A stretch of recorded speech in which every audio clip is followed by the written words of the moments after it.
Jadi meskipun Buddha tidak dilahirkan, ajarannya dilupakan, orang mencapai yang benar itu tetap bisa. Tidak monopolize, tidak monopoli. Tidak ada, Sang Buddha tidak mateni. Bukan mateni ya. Tidak masang hak paten ya. Masang hak paten dengan mateni itu lain ya. Tidak mateni beliau. Beliau hanya salah satu dari warga negara, warga dunia ini ya, yang sangunya sudah cukup karena dibuat dari kehidupannya yang sangat panjang. Tiba waktunya 2500 tahun lebih yang lalu dilahirkan sebagai manusia yang oleh orang tuanya diberi nama Siddhartha, karena bukan beliau sendiri yang memberi nama Siddhartha. Lalu dengan sangunya yang lengkap itu beliau berjuang mencapai pencerahan, melihat kebenaran, melihat hukum sebab akibat, melihat dunia ini tidak kekal karena belas kasihan yang begitu besar kepada semua makhluk yang menderita. Beliau mengajar Dharma. Yang Dharma itu sampai hari ini masih bisa kita dengar. Jadi sesungguhnya kalau ditanya mana yang khusus, seperti tidak ada. Mana yang spesial, seperti tidak ada. Yang membuat kita kadang-kadang, membuat masyarakat itu kadang-kadang punya pandangan yang agak takut-takut, agak a priori dengan agama Buddha itu, istilahnya yang aneh-aneh. Paticca Samuppada, Sangkara, Dharma, apalagi ya, Yoniso Manasikara, Vipassana. Wah, sulit-sulit. Nulisnya wihara sejak vihara tapi harus dibaca wihara. Lah itu sulit ya, nulisannya pakai V, bacanya pakai V ya. Itu yang membuat agak aneh. Sebetulnya kalau semuanya itu di bahasa Indonesia kan mungkin tidak merasa aneh. Kalau saudara-saudara, kalau sementara orang merasa aneh dengan istilahnya, kemudian dia agak enggan mencari tahu apakah ajaran Buddha itu memang salah satu penghalang. Bahasa itu memang penghalang kalau saudara. Bahasa itu memang penghalang. Orang bisa enggan, orang bisa tidak menangkap pengetahuan karena bahasa yang membuat dia enggan. Seperti saya membaca koran kemarin, Pak Menhankam pergi ke Lombok. Ada meninjau perumahan tentara yang bagus. Lalu ada gendengnya yang melorot. Dia bilang dengan istrinya salah satu tentara, nanti kalau bapaknya pulang, itu gendengnya melorot diperbaiki. Bapaknya suruh menek ya. Wah, cekikian itu ibu-ibu. Kenapa? Di Lombok menek itu artinya pipis. Ya itu bahasa itu begitu. Jadi syarat dhamma emeloro dene nganggo has. Susah agama Buddha ini, susah ini kata-katanya ini susah. Ya, mungkin saya mohon maaf, mungkin agama Kristen tidak memakai bahasa yang susah. Agama Islam pakai bahasa asli, bahasa otentik, bahasa Arab. Agama Hindu pakai Sanskerta, seperti agama Buddha. Susah. Agama Kristen tidak pakai bahasa Ibrani. Semua bahasa Indonesia. Doanya juga bahasa Indonesia. Mungkin tidak susah. Jadi bahasa itu kadang-kadang memberikan kesan spesial, khusus. Padahal hampir tidak ada ajaran agama Buddha ini yang, ya saya boleh mengatakan kalimat yang khusus. Artinya yang apa ya? Iya, khusus lah ya. Kalimat yang mudah. Karena hampir semua itu adalah universal. Hanya karena kalimatnya, istilahnya itu begitu, orang melihat India. Terus terang saja. Saudara-saudara kita di Manado, warga negara Indonesia, yang mohon maaf terus terang, keturunan Tionghoa, ikut agama Buddha. Saudara-saudara kami yang lain, yang warga negara Indonesia keturunan juga, yang tidak senang dengan agama Buddha, dia mengatakan begini, loh ini orang-orang Tionghoa, orang-orang Cina-Cina ini kok ikut agama Bombay. Jadi agama Buddha ini dianggap agama Bombay. Dia tidak bilang agama Buddha. Hanya mungkin karena toko-toko kain itu orang India itu dari Bombay. Oh, ini Cina-Cina melu agama Bombay. Oh, enggak mau melu agamanya sendiri di Manado itu. Itulah ya, jadi istilah-istilah bahasa itu seolah-olah mempersempit ajaran yang sesungguhnya nilainya itu tinggi dan universal, dianggap sempit. Apakah agama Islam hanya untuk orang Arab? Tidak. Apakah agama Hindu hanya cocok untuk orang Bali? Tidak. Semua agama itu mengandung nilai-nilai yang sesungguhnya juga dipersembahkan kepada seluruh umat manusia. Hanya karena lahirnya di negara-negara tertentu, ya dia menggunakan istilah-istilah tertentu. Tetapi tentu saya tidak berkompeten untuk menjelaskan di mana keuniversalannya Islam, Kristen, Katolik, Hindu. Saya lebih berkompeten, lebih berhak menjelaskan tentang agama Buddha. Tidak ada. Apalagi, saya mohon maaf ya, apalagi agama Buddha kemudian mengajarkan baptis. Kalau yang tidak dibaptis, dia tidak bisa sampai, dia tidak bisa mencapai pencerahan, dia tidak bisa ngeresiki batine dhewe. Tidak ada, saudara. Tidak ada. Kan kemudian ada wisuda upasaka itu, Bante. Wah, itu rak tiru-tiru saja. Betul, itu kan tiru-tiru saja. Percikin air, kasih nama Buddhis. Sebetulnya itu kan hanya pernyataan terang-terangan. Saya setuju Triratna, saya terima Buddha Dharma Sangha menjadi guide saya. Hanya begitu saja. Kalau Anda memang sudah setuju sekarang, Anda ya bisa terima tanpa seremoni apapun. Tanpa kertu. Keyakinan itu nggak bisa dikertui, saudara. Tapi kalau warga negara harus punya kertu. Karena itu adalah kewajiban negara untuk mencatat warganya. Tapi kalau keyakinan itu tidak bisa dikartui. Saudara punya keyakinan pada agama Buddha, itu saya tidak bisa memberikan kartu. Kadang-kadang orang mempunyai kartu, dia tidak yakin, bisa. Itu keyakinan masing-masing. Hanya karena kita harus bermasyarakat, bersosial, ya kartu itu perlu. Kalau Anda mau menikah dan sebagainya, kadang-kadang diminta keterangan agamanya, kartu itu perlu. Tetapi sekali lagi, kartu itu hanya untuk bermasyarakat. Tidak menjamin, wah kalau sudah punya kartu, wisuda, Bante Panyayang tanda tangan, wah besok, wah seperti voucher. Seperti kalau Anda pergi ke Singapura, beli voucher hotel di sini, nanti di sana tidak akan ditolak, masuk, sudah bawa voucher. Gitu. Saya bilang, nggak usah di voucheri, saudara, wong bolongannya 6 likur. Saudara merem saja nanti mesti melebu. Nah, bolongannya siji, keliwat-keliwat itu. Kalau ndak ahli, itu nggak bisa masuk. Begitu, saudara. Kemudian saudara melihat upacara-upacara, pasang lilin, pasang dupa, baca parita, itu tidak ada di kitab suci. Terus terang saya katakan, harus punya patok, tidak ada di kitab suci. Itu semua dilakukan untuk kepentingan mendidik emosi kita. Karena kita selain mempunyai nalar, mempunyai akal, kita mempunyai emosi. Nah, supaya emosinya itu puas, tidak mudah digeret oleh kenikmatan kejahatan, sekarang dicarikan akal. Orang-orang pandai itu mencarikan akal, emosi ini digeret oleh kebaikan saja. Supaya nanti tidak digeret oleh kejahatan. Caranya bagaimana? Ada doa, ada seremoni, ada patung, ada tempat ibadah, ada wihara, ada nyanyi-nyanyi. Nah, tetapi Sang Buddha juga menjagai. Ini hanya alat.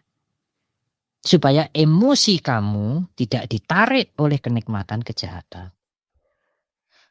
Kalau alat ini diperlakukan lebih, dianggap sebagai yang sangat penting, sangat berharga, nanti itu malah keliru. Menjadi silabata para massa. Menganggap seremoni upacara sembahyang itu sangat penting. Yang membuat kita bahagia, membuat kita makmur, membuat kita selamat. Nah, itu keliru. Jadi alat itu sudah menjadi yang luar biasa. Kita punya pacul, kita mempunyai potlot, kita jadikan pusaka. Karena menganggap potlot dan pacul ini yang bisa membuat kaya, membuat berani, membuat naik pangkat. Itu sudah menjadi melenceng dari tujuan. Seremoni-seremoni itu alat. Kalau saudara melihat ada Siripada di Mendut memuja tapak kaki Sang Buddha.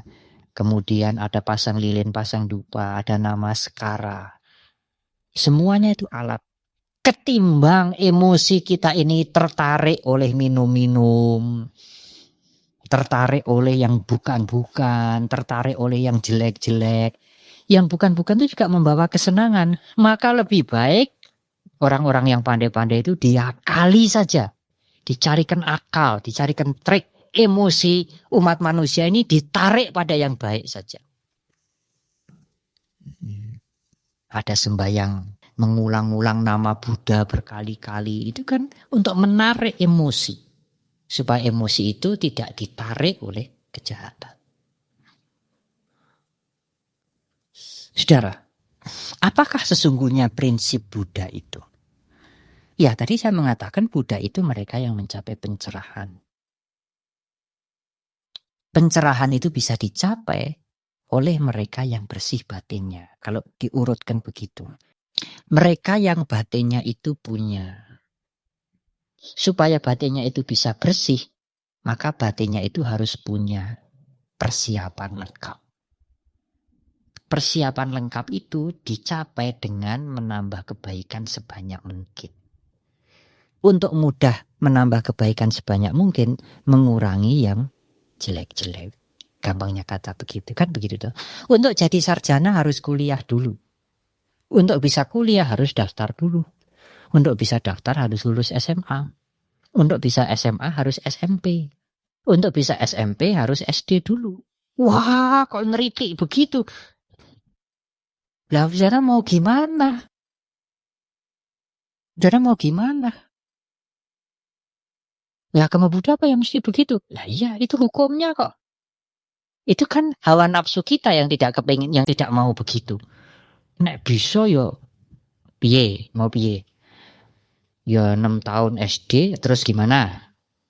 Sesuk daftar universitas, seesuk sarjana. Iya, semua orang ya begitu. Hari ini Bante ngajari meditasi, nanti pulang saya praktek, besok saya orang suci. Wis ora iso marah, ora iso serik, ora iso sombong, engko ora iso guyu, ora iso mangan. Tidak bisa, saudara, tidak bisa. Saudara senang tidak senang mau jadi sarjana mesti renik-renik begitu. Apalagi kalau dirinci, KKN, bikin skripsi, kuliah, 8 semester, sebelum kuliah daftar, sebelum ujian dulu, daftar, lulus SMA, kuliah sekolah di SMA dulu, sebelum sekolah di SMA daftar, sebelum daftar lulus SMP, sekolah di SMP, lulus SD, 6 tahun SD. Nah, urusan kebahagiaan juga begitu. Urusan kebudayaan juga begitu. Jadi dengan mengurangi kejahatan, kita ini menjadi senang berbuat baik. Nah, kalau kebaikan kita itu cukup lengkap, istilah Palinya, Sanskertanya dikatakan paramita. Oh, sekarang ini banyak nama paramita. Banyak sekali untuk toko, untuk bank, untuk penerbitan paramita. Oh, ada nama artis juga ya yang paramita ya. Iya, mungkin dia mendengar mungkin paramita itu bagus gitu ya. Kebaikan yang luar biasa itu disebut paramita. Kalau paramita itu lengkap, nah maka membersihkan batin itu mudah. Mengapa kadang-kadang kita meditasi kita sudah tenanan sungguh-sungguh. Sampai ikut paket meditasi sungguh-sungguh. Atasilah sungguh-sungguh. Kok tidak maju-maju? Ya, mengapa? Paramitanya kurang. Tetapi Anda meditasi sungguh-sungguh sekarang ini, berbuat baik sekarang ini, justru menambah paramita. Wah, kalau kurang ya lebih baik gak usah meditasi sajalah, nanti gak maju-maju. Ya, itu lebih-lebih lagi. Sudah kurang tidak mau nambahi. Nah, kalau paramitanya lengkap, seperti Siddhartha itu dia bermeditasi, meskipun juga tidak gampang. Dia kesasar-sasar cara, akhirnya kebijaksanaannya menuntun ke cara yang benar. Sebelumnya Siddhartha kesasar-sasar, bermeditasi, menyiksa diri dan sebagainya. Lama-lama menemukan jalan yang benar. Dia mencapai batin yang bersih. Pada saat batinnya bersih, dia melihat kebenaran.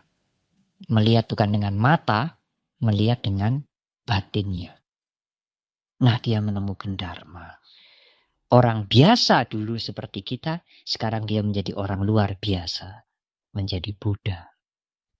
Nah, dharmanya itu yang diajarkan. Nah, itu prosesnya. Kalau kita lihat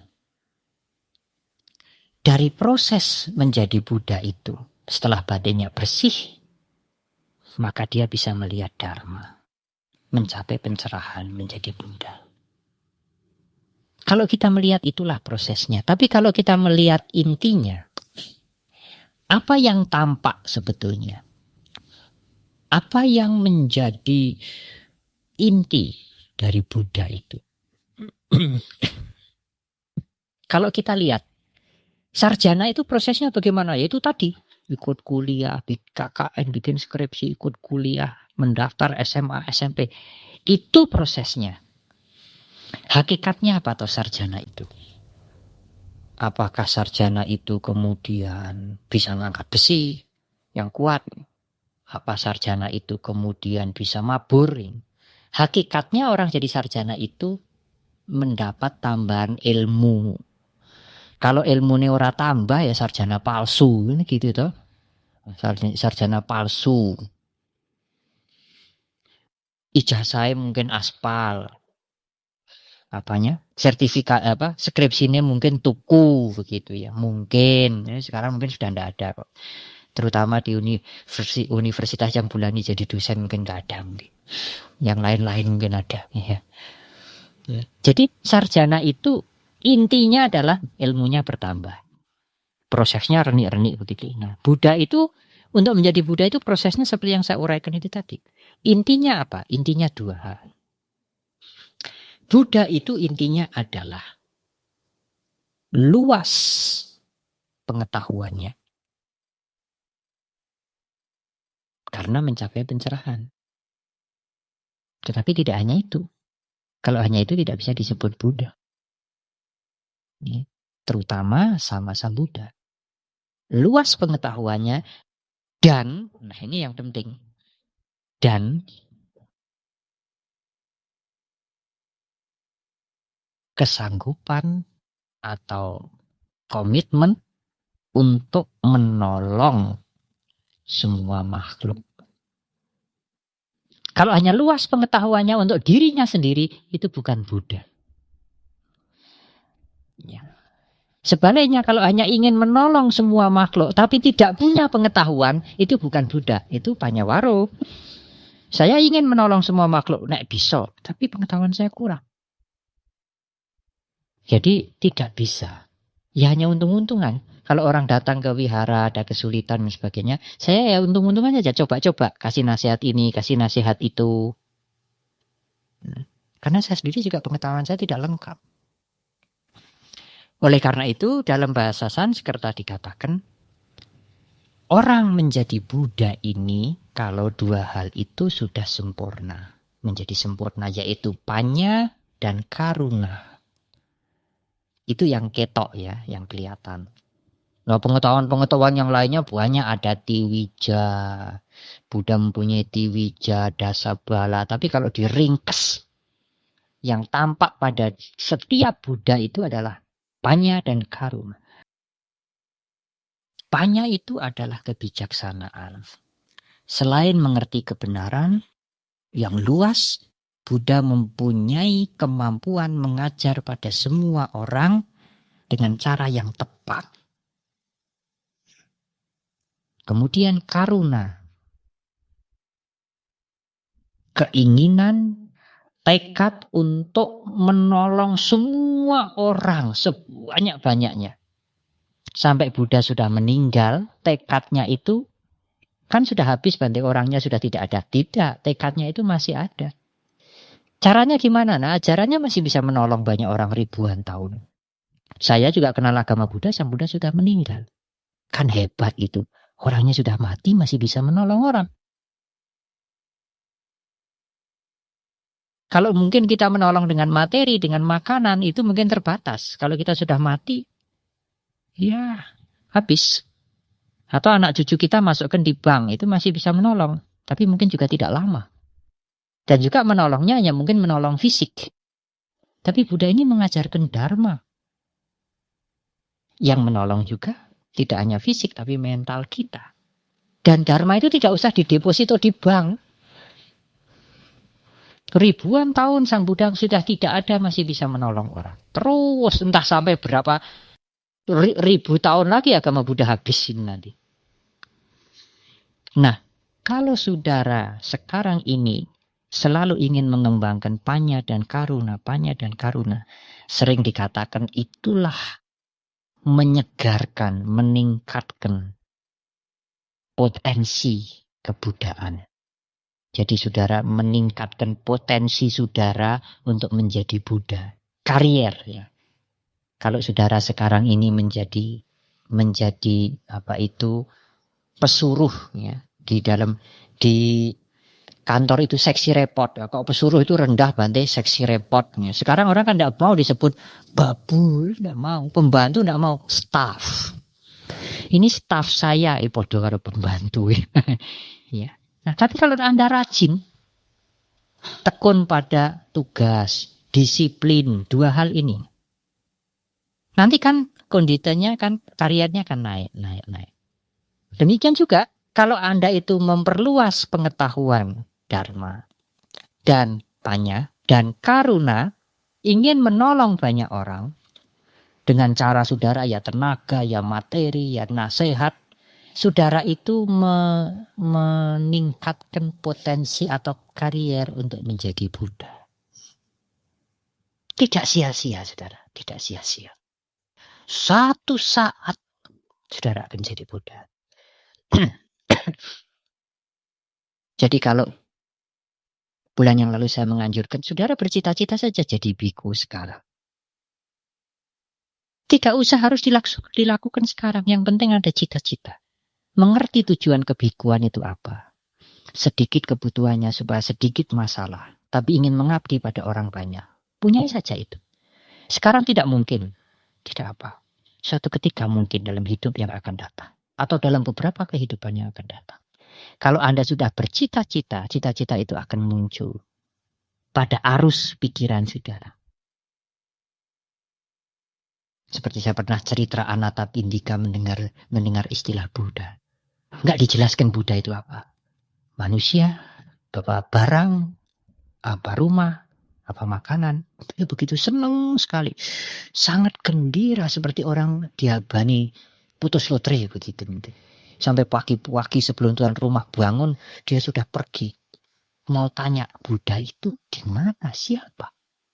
Karena mungkin sebelumnya, dan begitulah menurut kitab suci, Anathapindika ini bertemu beberapa kali dengan Buddha. Dan keyakinannya pada Buddha itu kuat sekali.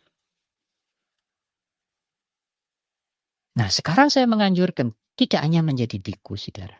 Kalau bisa punyalah cita-cita saya ingin menjadi Buddha. Entah Buddha yang ranking yang mana. Ya, Sawaka Buddha, Paceka Buddha, syukur sama Sang Buddha seperti Buddha Gautama. Nah, daripada saudara tidak punya tujuan. Saudara punya tujuan jadi Buddha juga nggak usah bayar sama saya. Dan itu tujuan yang baik. Daripada saudara nggak punya tujuan. Lalu nanti kalau mati masuk ke neraka bagaimana? Punya saja tujuan. Ya, cita-cita Buddha itu mulia sekali. Saya ingin jadi Buddha. Setiap ada pengetahuan dharma saya ingin menambah. Dan kemudian saya ingin menolong banyak orang. Bante suatu ketika dia minta pertolongan saya nggak bisa nolong bagaimana? Enggak apa-apa saudara. Kan kita punya keterbatasan. Keterbatasan tenaga, keterbatasan uang. Kadang-kadang hawa nafsu kita muncul. sehingga kita bisa menolong, kita tidak mau karena kita nggak senang sama dia, nggak apa-apa. Karena memang kita belum Buddha. Tapi tekad itu sudah muncul. Panya dan karuna. Terakhir, saudara. Kalau saudara ingin meningkatkan wawasan saudara, panya dan karuna punya wawasan tentang dharma, tentang kehidupan ini lengkap. Dan ingin menolong sebanyak mungkin orang, kalau bisa semua makhluk. Demikian juga waktu Siddhartha bertekad bercita-cita menjadi Buddha. Pertolongan Siddhartha yang terbesar itu nanti kalau Siddhartha sudah jadi Buddha. Mengajarkan dharma itulah pertolongan yang paling besar. Karena pertolongan beliau sebelum-sebelumnya itu pertolongan duniawi. Pertolongan yang tidak bisa membebaskan orang dari penderitaan. Hanya membuat orang bahagia sementara. Kalau misalnya ada orang lapar, saya kasih makanan, itu kan pertolongan. Tapi kan sementara, dia nanti lapar lagi. Ya. Kalau misalnya orang cekcok dengan istrinya, dengan suaminya, datang pada saya kasih nasihat. Dia sudah tidak cekcok lagi. Tapi kan penderitaannya tidak habis. Mungkin dia kena masalah yang lain. Dengan anaknya, dengan yang lain. Dan dia meninggal dunia. Dia sakit, itu juga penderitaan yang lain. Tetapi kalau orang itu bisa mengenal dharma, dia bisa praktek dharma dengan sungguh-sungguh, lalu mengakhiri hidupnya sampai dia tidak lahir kembali. Itulah pertolongan yang paling besar. Membebaskan manusia itu untuk selamanya dari penderitaan. Jadi Siddhartha itu sebelum menjadi Buddha, dia hanya menolong-menolong biasa. Pertolongannya itu memang berguna, tapi tidak membebaskan manusia dari penderitaan. Setelah dia menemukan dharma, dharma yang diajarkan itulah pertolongan yang tertinggi. Karena dharma itu memberikan jalan manusia untuk bebas dari penderitaan. Tetapi pertolongan Siddhartha sebelum menjadi Buddha itu perlu dalam rangka menambah paramita. Kalau tidak melakukan itu, paramitanya tidak bertambah. Tidak cukup sangu untuk mencapai pencerahan atau kebuddhaan. Jadi dia tetap menolong apa saja dengan tenaga, dengan nasihat. Kadang-kadang dengan darahnya sendiri. Ya, kalau sekarang ya donor darah, kasih mata, kasih makanan. Dan kemudian dia memperluas wawasan. Tetapi yang paling penting, saudara, nah ini harus pasang antena ekstra. Kalau tidak ada antena ekstra, saudara tidak bisa menangkap. Dan kalau saudara tidak bisa menangkap, nggak usah diambil ini. Singkirkan dulu.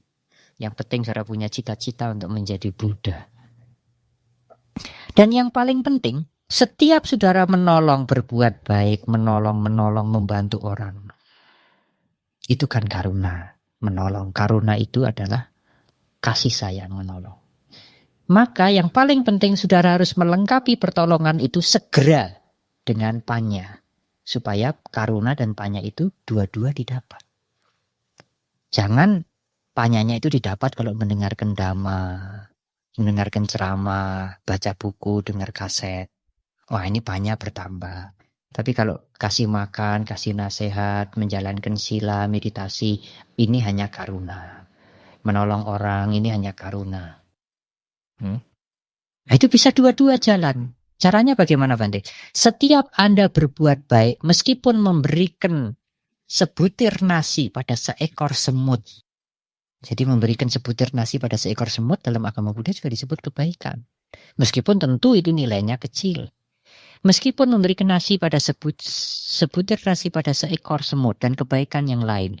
Pada saat saudara menolong orang, siapapun, saudara juga harus segera melengkapi karuna itu, pertolongan itu dengan panya. Dengan menyadari bahwa tidak ada aku yang memberi. Ini hanyalah proses. Ada yang membutuhkan, ada barang di sini, timbul keinginan untuk menolong.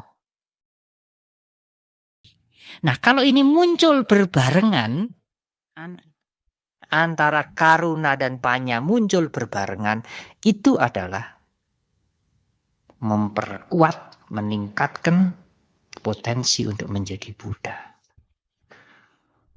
Lah Bante nanti selamat, popi pengan, untung besar, namanya baik, kalau mati masuk surga. Sudah otomatis saudara, nggak usah dipikir. Namanya terkenal, harum, itu sudah otomatis, nggak usah dipikir. Kita ini sekarang bicara yang kelas tinggi. Kalau saudara bicara kelas tinggi, yang rendah-rendah itu nanti ikut sudah. Katut.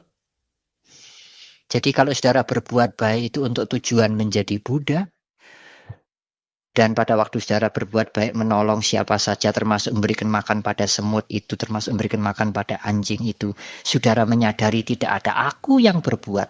Semua hanya proses. Proses dari fisik dan proses dari mental.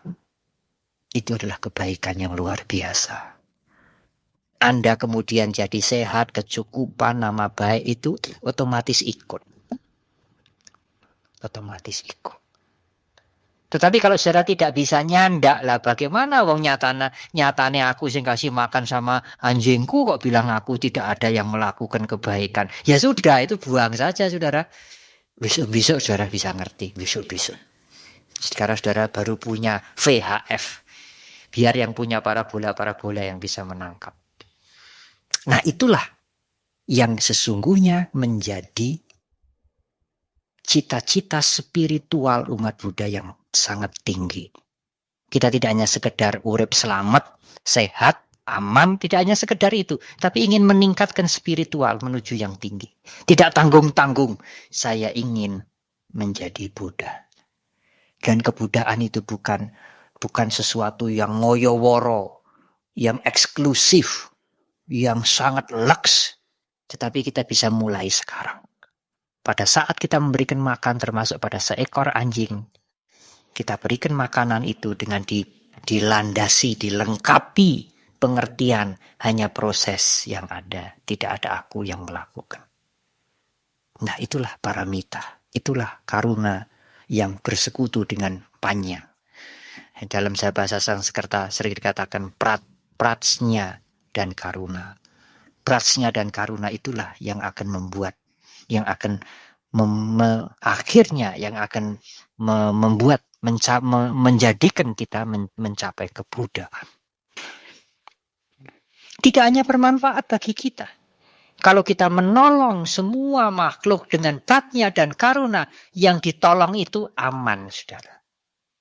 Karena kalau orang menolong orang lain, makhluk lain, dengan dilandasi pratnya, yang ditolong aman. Dia tidak khawatir kok. Yang nolong ini minta dipuji, minta diberi balesan. Kalau nanti saya lupa pada dia serik sama saya kan terikat sama dia. Tidak. Apalagi ingin supaya dia terikat sama saya. Wong saya saja berpikir tidak ada aku yang menolong kok. Ini seperti proses saja. Karena ada yang sakit, ada obat di sini, ini ada di sini, ada niat memberikan, ya saya ambil, saya berikan supaya dia sehat. Nggak ada aku.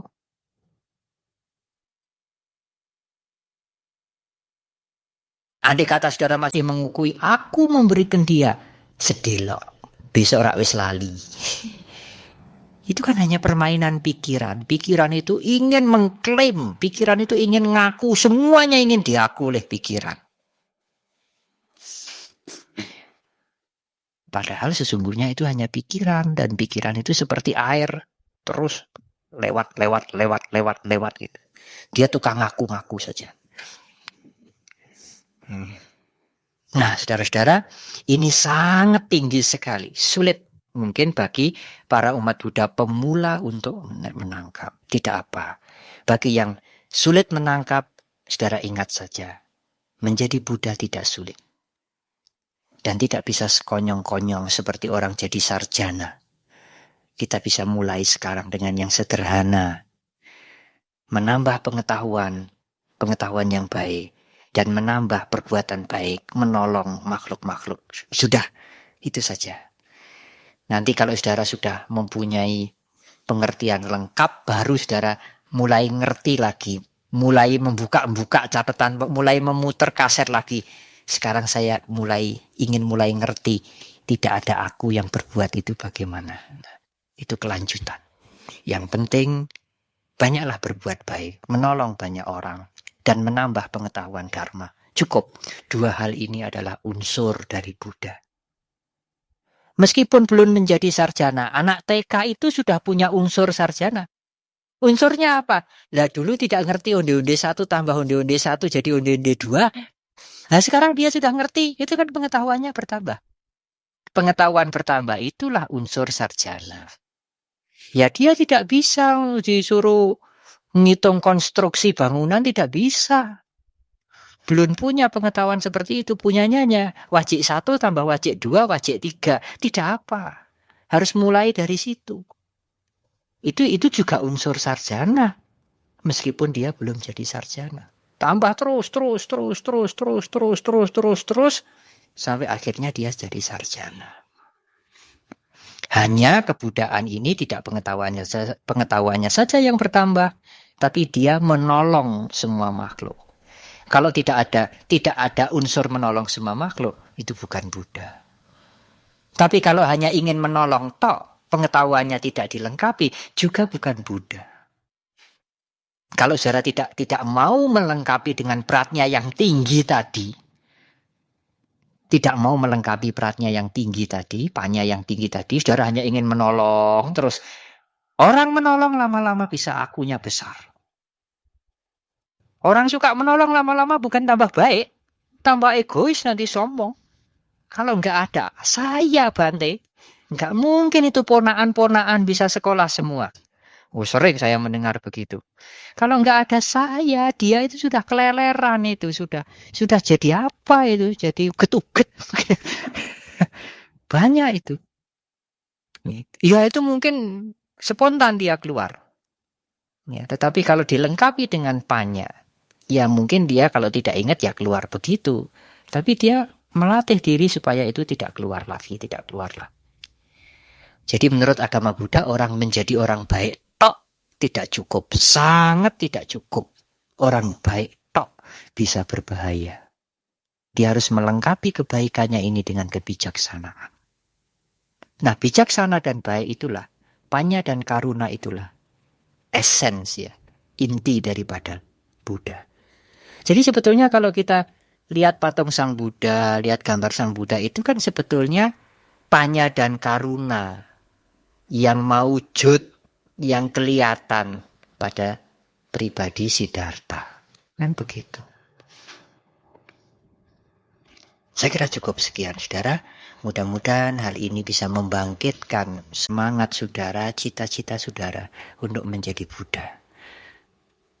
Tidak soal sarjana, MA seperti Bante Joti, doktor dan lain-lain neritik seperti Pak Habibie. Semuanya harus mulai belajar onde-onde 1 tambah onde-onde 1, onde-onde 2. Kalau tidak mulai dari situ tidak bisa. Ya, saya kira cukup sekian dan terima kasih. Semoga semua makhluk berbahagia. Saudara-saudara yang berbahagia, demikian tadi Dhammadesana dari Bante Panya. Dan sambil menunggu Bante untuk jeda atau istirahat sebentar, mungkin ada yang ingin ditanya. Sehubungan dengan yang gimana Bante? Ya silahkan. Ya bisa langsung, bisa tertulis. Ya 15 detik cukup ya. Ya 3 penanya saja, 3 penanya. Ya 1, siapa lagi? Nggak usah sungkan. Nanti ada forum boleh bertanya, tidak bertanya, tapi di belakang mengatakan saya susah saya terima itu. Orang kok tidak boleh memiliki apa-apa gitu ya. Ini saudara tanya saja, tidak usah sungkan. Pak Yangsin, siapa lagi? Siapa lagi? 2, 1 lagi. Terakhir Fulani. Silakan Pak. Ya. Ya, terima kasih Pak Andres. Seperti ini tadi dari pembicaraan yang pertama tadi, apakah saya ingin tahu saja, Iya. ilmu pengetahuan dan ilmu agama, itu permulaannya saya pernah dengar begini. Kalau ilmu pengetahuan itu dibuktikan dulu, saya baru percaya. Misalkan daya tarik bumi itu dibuktikan dengan sekarang sudah terbukti orang percaya bahwa hukum tarik daya tarik bumi itu ada. Tapi kalau ilmu agama itu dipercaya dulu, nanti sebentar lagi dibuktikan karena kamu menyelami itu kepercayaan itu. Apakah itu betul, Bante? Ya, ini menarik. Apa enggak terbalik gitu loh? Apa enggak pertentangan dan bukan terbalik? Apa enggak pertentangan? Pertanyaan Terima kasih. menarik.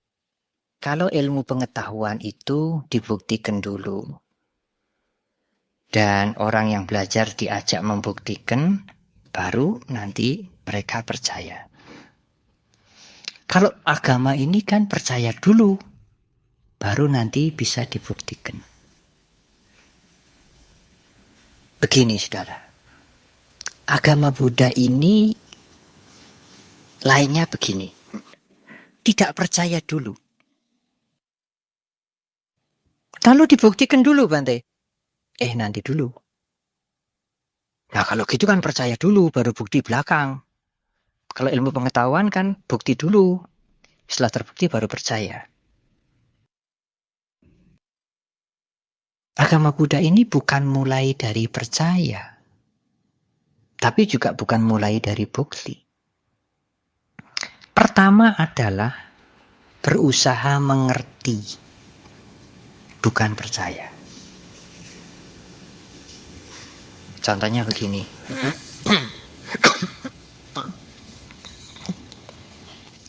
Kalau ada banyak orang sembahyang di bawah pohon atau di satu patung. Kemudian orang itu mengatakan, wah ini bisa selamat, bisa dapat rezeki. Kalau saudara terus ikut, itu bukan cara berpikir Buddhis. Saudara, kalau agama Buddha menganjurkan, saudara harus tahu dulu, ini patungnya siapa toh? Kok mendadak disembayangi ini? Bagaimana? Wah, ya sembuh iki patunge sapa, wis pokoke patung tiban nek kowe sembayang iso sugih. Nah, itu kita tidak bisa terima. Ya nanti dulu. Itu mungkin menguntungkan duniawi tapi membutakan spiritual. Mungkin di situ ada makhluknya yang bisa memberikan pertolongan orang jadi kaya. Kalau saudara ingin bahagia di luar tanpa peduli kemajuan di dalam, ya silahkan. Tapi Sang Buddha ini tidak ingin umat manusia ini hanya bahagia di luar. Spiritualnya juga maju. Jadi mau berbuat apa saja itu, mengertilah dulu. Kalau Anda sudah mengerti, ini patungnya pahlawan yang cikal bakal kampung ini dan sebagainya, saya ikut menghormat. Nah, semua penjelasan tentang karma, tentang gunanya menjalankan moral, tentang gunanya bersabar itu diberikan oleh Sang Buddha. Dan Sang Buddha mengatakan, dengarlah, timbang-timbang berkali-kali kamu timbang. Kalau memang itu, kan kita ini bukan boneka, kita kan punya akal. Kita kan punya alat namanya akal. Binatang tidak bisa. Oleh karena itu di kitab suci mengatakan, untuk binatang, apa yang paling berharga kita bisa lakukan apa? Satu hal, kasih makan. Binatang nggak perlu pakaian, nggak perlu khotbah, hanya kasih makan. Tapi manusia ini punya akal.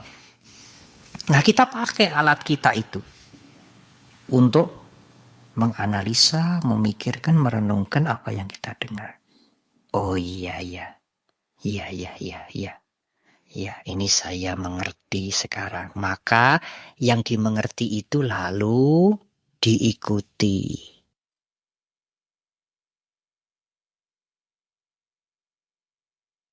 Setelah mengikuti kemudian terbukti. Oh iya tenan nih. Kalau jalankan sila itu rada tentrem, luwih tentrem. Oh iya tenan nih. Kalau mengembangkan pikiran cinta kasih itu dirinya sendiri juga rasanya enak, bahagia. Ketegangan bisa mundur.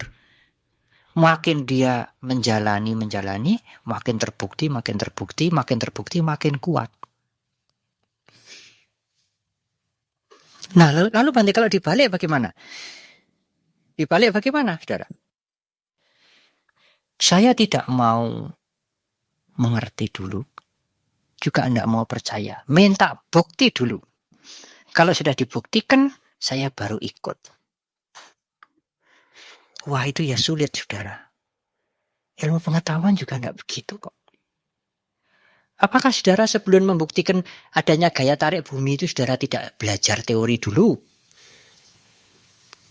Di atas kertas, benda dijatuhkan bagaimana dan sebagainya. Ya, kalau makin jauh dari bumi dan sebagainya beratnya berkurang di atas kertas, saudara diberi pengertian dulu. Saudara diminta mikir. Bumi ini bulat. Apa moro-moro lalu anak sekolah dibawa naik Apollo suruh lihat dari jauh bulat toh gitu. Ya terbukti toh ya. Tidak. Ada banyak cara. Bumi ini bulat. Kalau orang berlayar ke sini bisa ketemu ke sini. Kenapa bisa ketemu? Karena bulat. Kalau kamu lihat di pantai asap itu, kapal itu kelihatan asapnya dulu. Lama-lama cerobongnya kelihatan, lama-lama kapalnya kelihatan. Oh, berarti kan melengkung. Oh iya. Jadi dengan pengertian yang menggunakan akal. Nah, akal yang digunakan untuk menerima pengertian itu, kemudian pengertian yang sudah diterima dengan akal itu dipraktekkan. Masuk laboratorium. Apakah saudara moro-moro praktek di laboratorium? Saudara harus belajar kimia dulu, ngapalkan rumusnya dulu saya dulu. O2H1 itu, molek apa ya? Begitu. Daftar unsur-unsur itu. Begitu. Lalu kemudian reaksi H2O dan SO2 air dengan asa menjadi ini dengan air. Di atas kertas kita harus sampai kita mengerti betul. Mengerti karena menggunakan penalaran. Persis agama Buddha juga gitu. Setelah itu lalu praktek di laboratorium. Setelah praktek, wah sudah bukan mengerti atau mempercayai lagi. Praktek itu hasilnya lalu banyak. Kebijaksanaan yang kukuh. Jadi semuanya ilmu pengetahuan dan agama Buddha juga dimulai dengan memberikan pengertian. Pengertian itu menimbulkan keyakinan atau kepercayaan.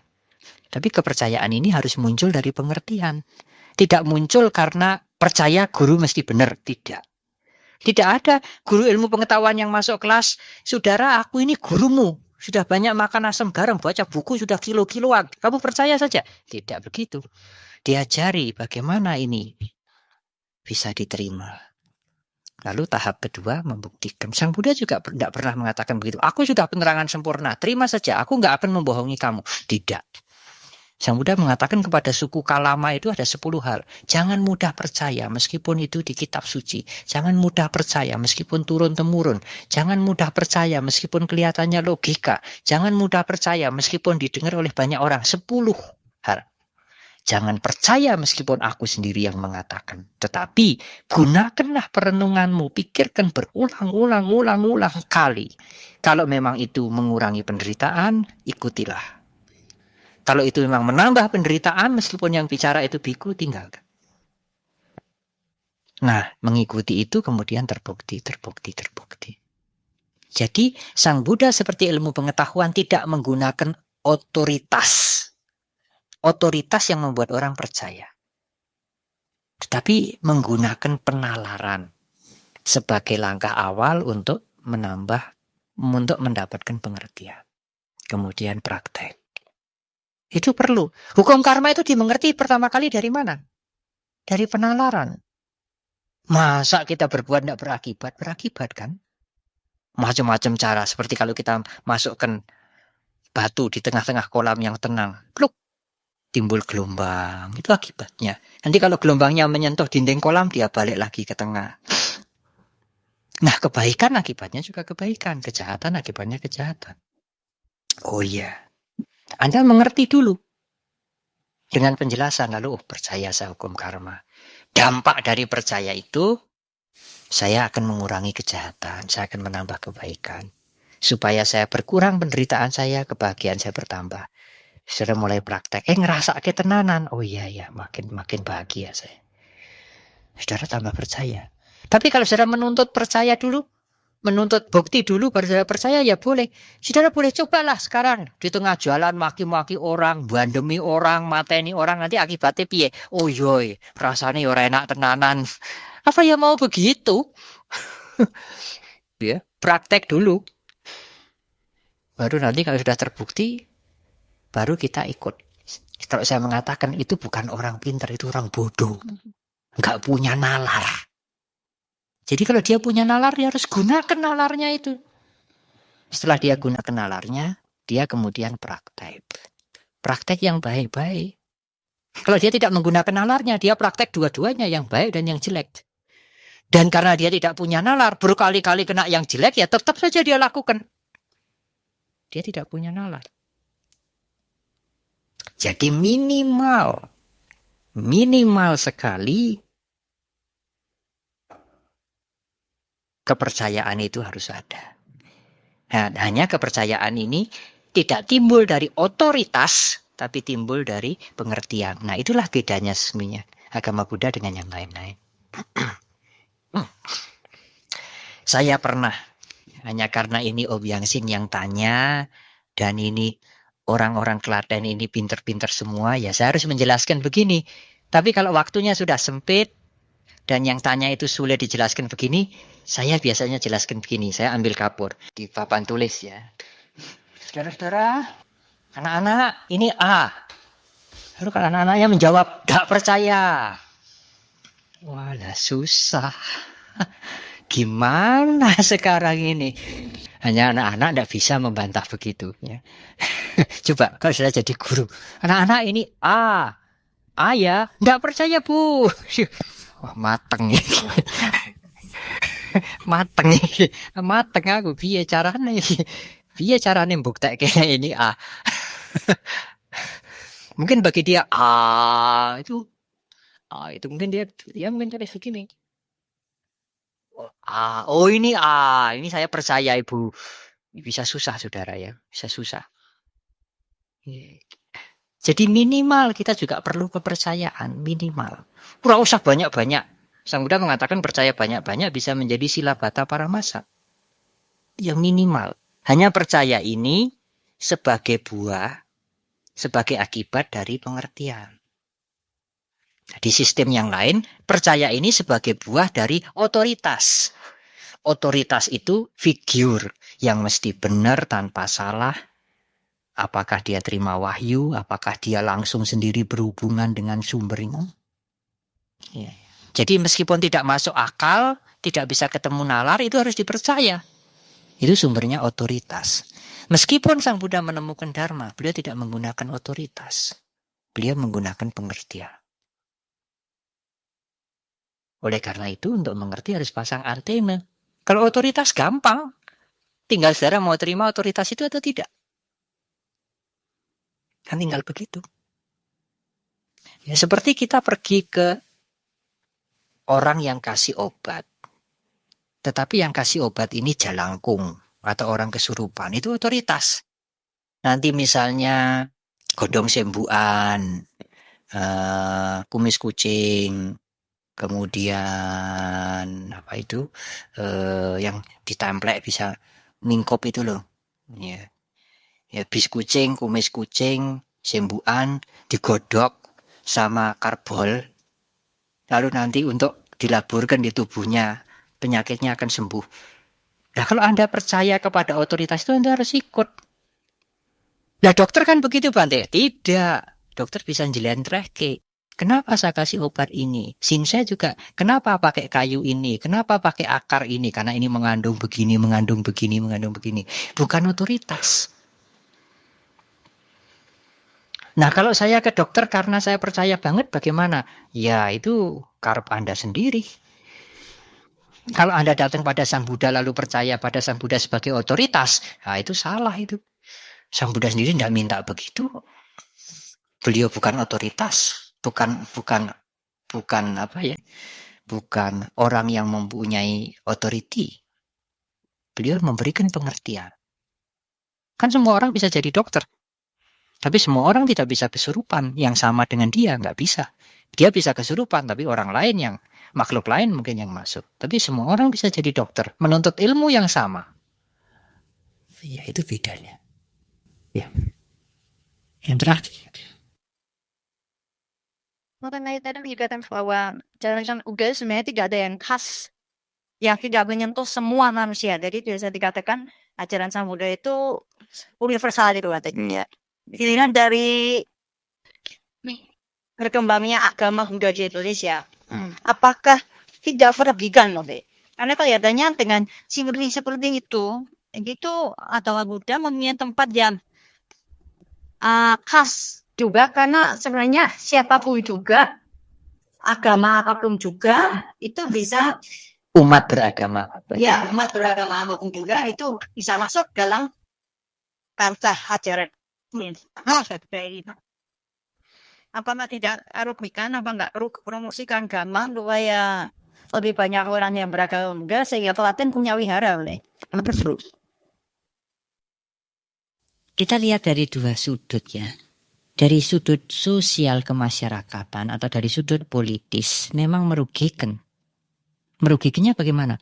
Banyak orang senang agama Buddha, banyak orang mengikuti cara agama Buddha, tapi dia tetap menyatakan beragama lain. Dari sudut sosial bermasyarakat, dari sudut politis itu merugikan.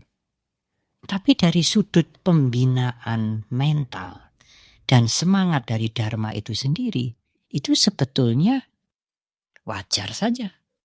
Kalau Dharma sudah menggunakan berani tampil dengan predikat universal, mengapa kemudian kita berbuat yang bertentangan, yang universal ingin kita kotak-kotak?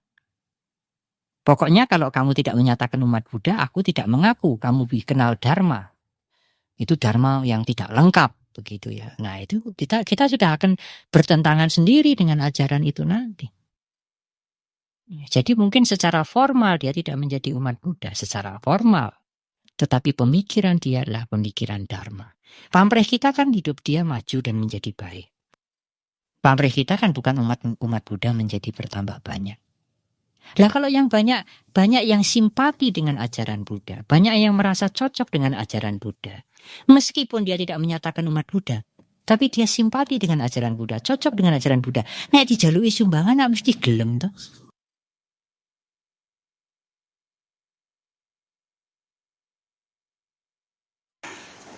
Ora usah ngenteni jadi umat Buddha. Kan apalagi sudah saya ajari. Anda tidak usah minta bantuan. Anda mengajak saja dia berbuat baik. Kalau Anda mau menambah paramita, berbuat baik, ini ada kesempatan. Mau bangun, bukan wihara, bangun tempat untuk kumpul-kumpul membicarakan kebaikan. Kalau kamu mau ikut, silahkan.